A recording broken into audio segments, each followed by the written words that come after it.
What does Buddha mean?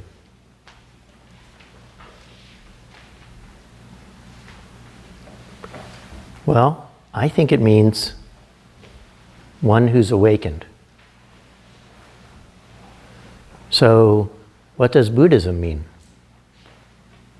I think it means the path to awakening. And so, every teaching, every scripture, everything in Buddhism, of all teachings, are about awakening. So, this teaching is about awakening, for what it's worth. So I want to start this talk with a guided meditation. Some of you may have been through something like this with me before. Bear with me, and if you haven't, bear with me anyway.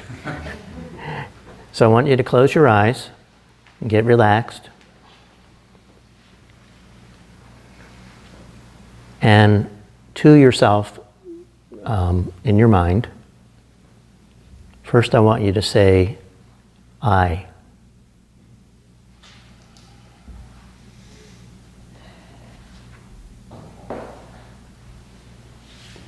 I.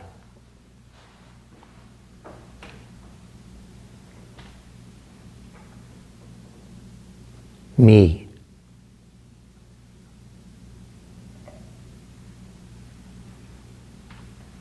Me.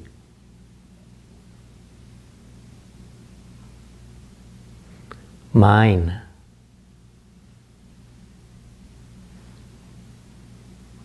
Mine. Myself. Myself. Now, I want you to think about the question, who are you? Or what are you? I'm going to ask you some prompts to think about this. So, first, who are you? What's your name? I am your name.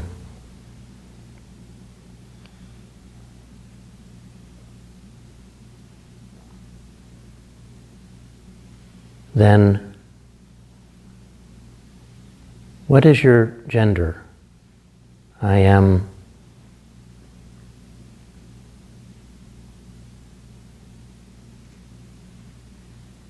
okay.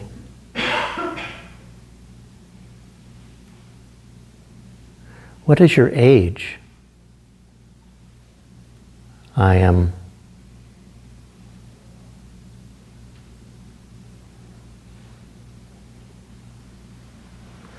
What's your occupation? I am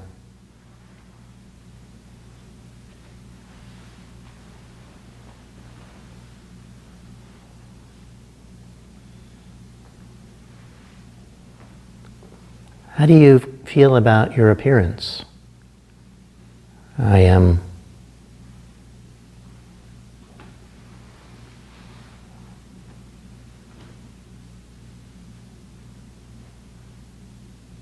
How tall are you?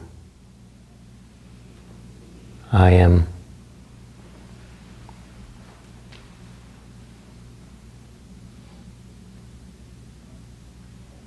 Are you married, single, divorced? I am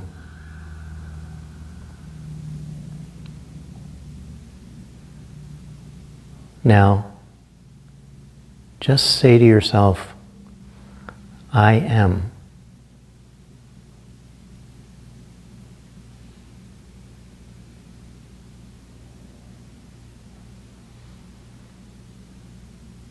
I am. Who are you? I am.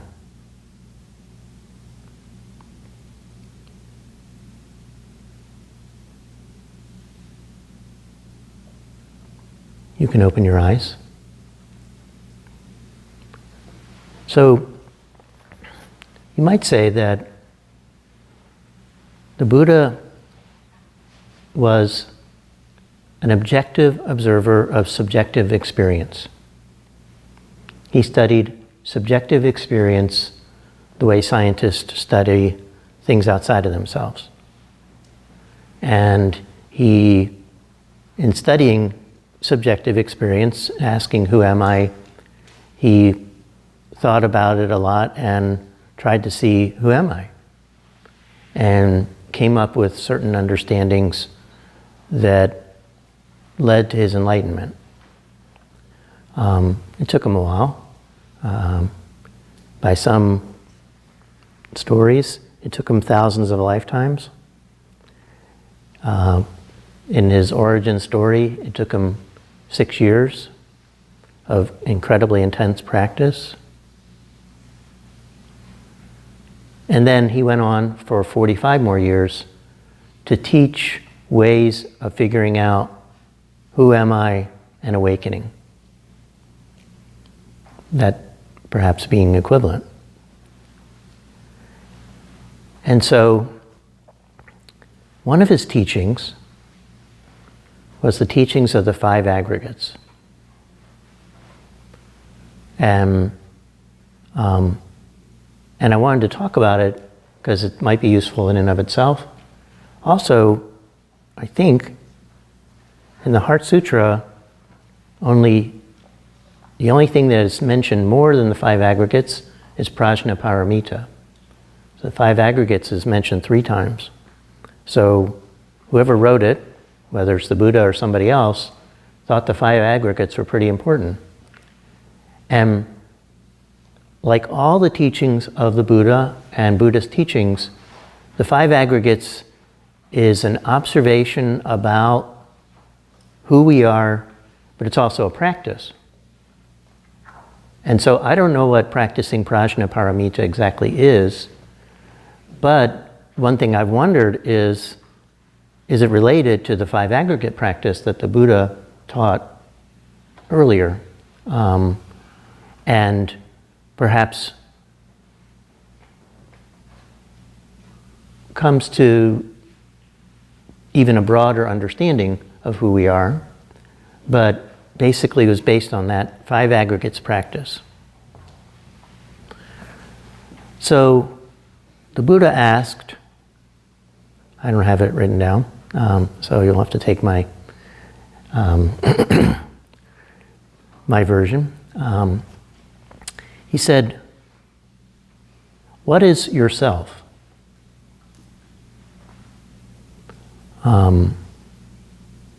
Can you find it? Can you figure out what it is?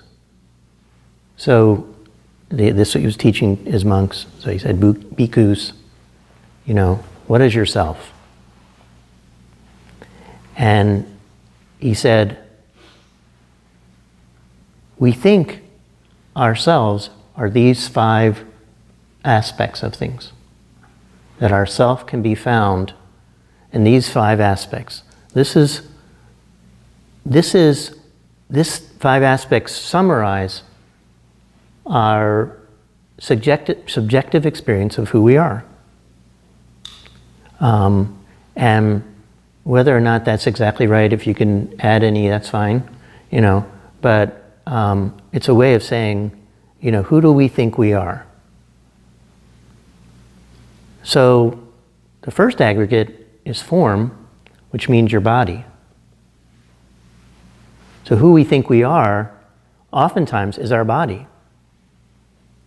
And we're often quite concerned about it in many different ways. So when you think about your body, you might ask yourself, well, here's my hand, and whether you feel it or look at it, is this me?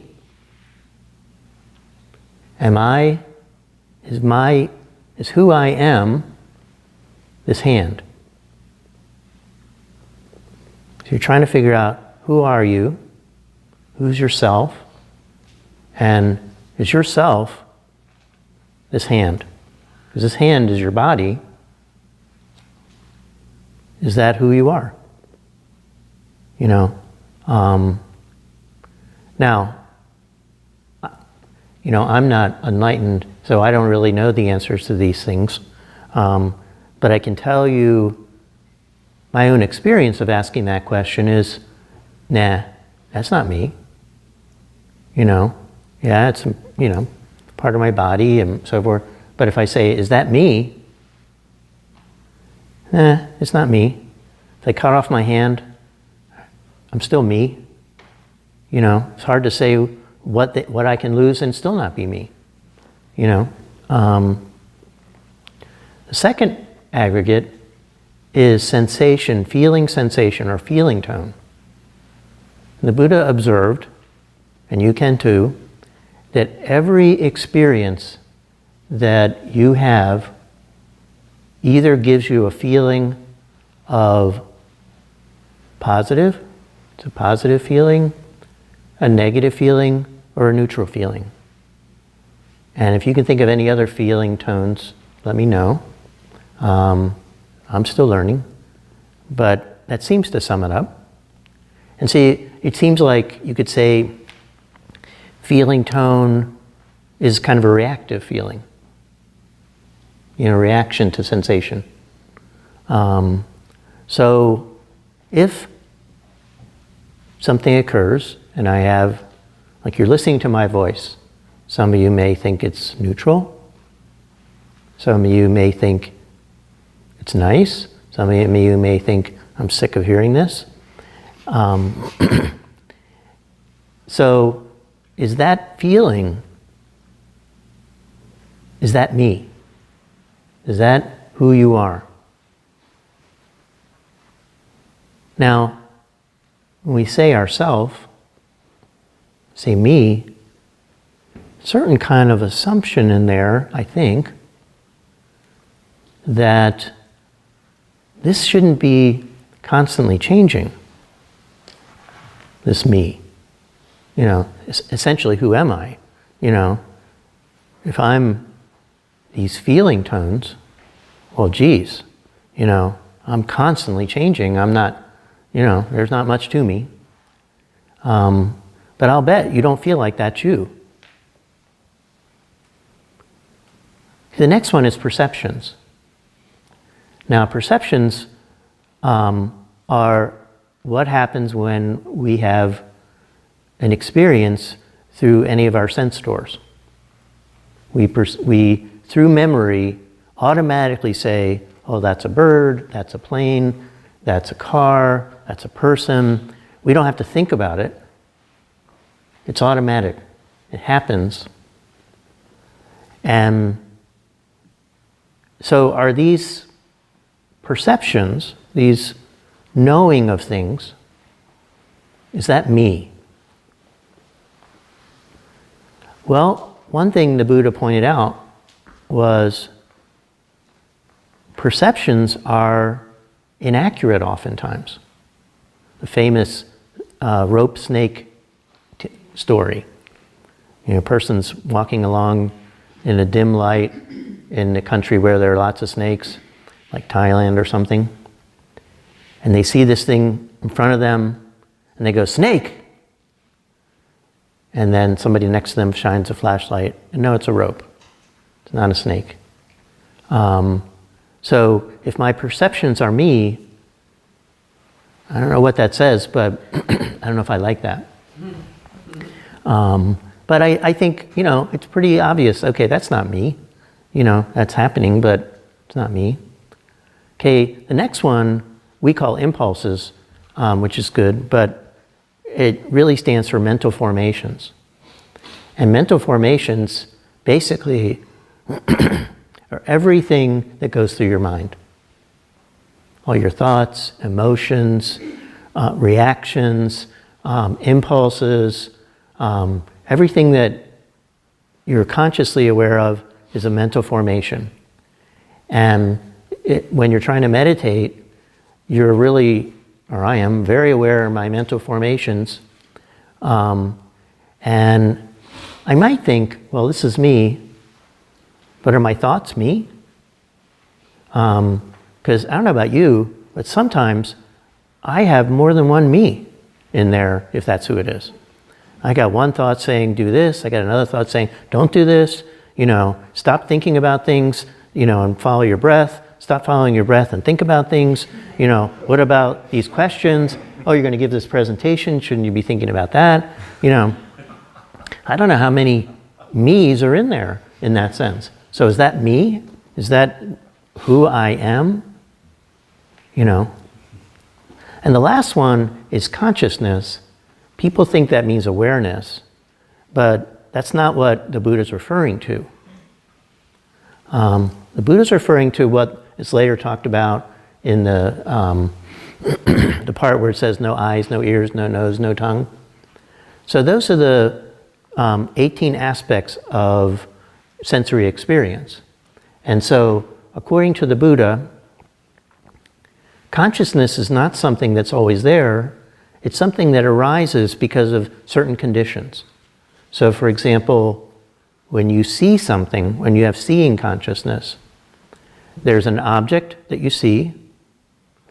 There's the mechanism of your eye and brain that receives the sight, and then as a result of that, seeing consciousness arises. So if you are blind and you've never had seeing consciousness, you don't have seeing consciousness. It's not that you're unconscious, but you don't have that version of consciousness. And so these consciousnesses that we experience all the time are impermanent and intermittent. So is that me? Is my consciousness of these 6 types of experience, is that me? And so in this teaching, the Buddha says, I'll bet you don't find a self that you think you are in any of these things. So is there something else you could be? Is there some other experience, some other something that you can point to and say, well, that's who or what I am? And he said, or is it altogether who I am? But he said that didn't work. I can't remember the logic, but it was pretty logical. So does that mean, so this is the teaching of not self. And it's a practice. It's not just a declaration. It's something that you use in a contemplative meditation to go through and say, who am I? And then see if you can find who am I in these 5 aggregates, and see if you can find who am I outside of these 5 aggregates. So, but that's not the end of the story. Maybe this is why in the Heart Sutra this is brought up, because the Buddha didn't say no self. He didn't say you don't exist. Because when I say I am, I think I exist. I don't know, I can't say anything else about it that I'm sure of if I examine it closely. But as far as I can tell, if I don't exist, then, forget it. Nothing makes sense anymore. So in a sense, the 5 aggregates, meditating on the 5 aggregates leaves you with all the things I thought myself was or were, aren't really me. So what is me? And, And that is part of the practicing prajnaparamita, is asking, what is me if I'm not these things? And simultaneously recognizing there is something, and at the same time, very much recognizing, and it's not these things. And I've been so invested in all these things, and taking them so seriously and so much devoting my life to these 5 things, and that's what everything is about. And if you really realize, okay, I'm not these 5 things, but I am, that seems to me a possibly very important step towards awakening. Because the Buddha didn't say you don't exist. But he did say, perhaps you don't exist as you think you exist.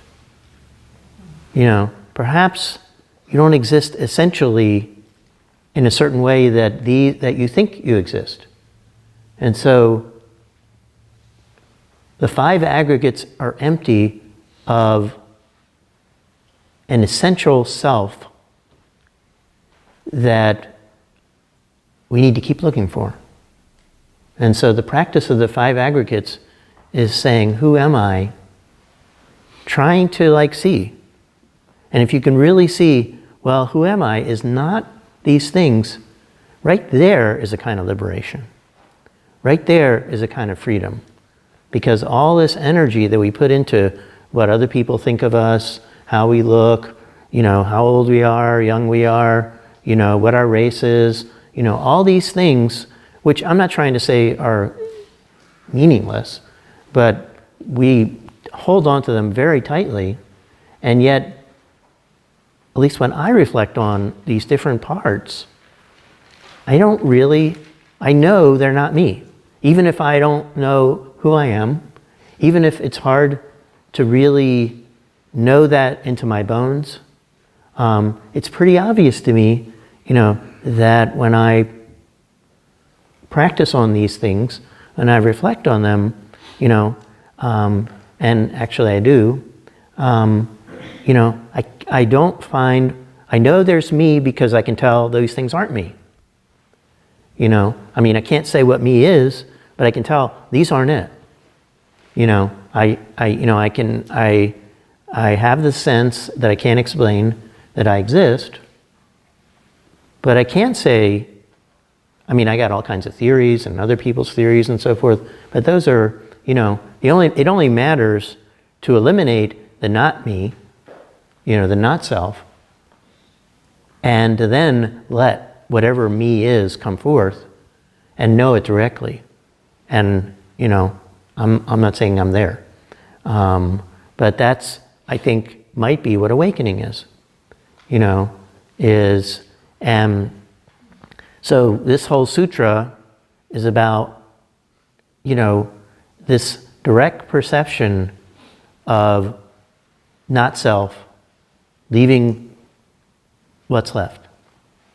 The perfection of wisdom is both is about emptiness, not what's not there, but it's also about what's left.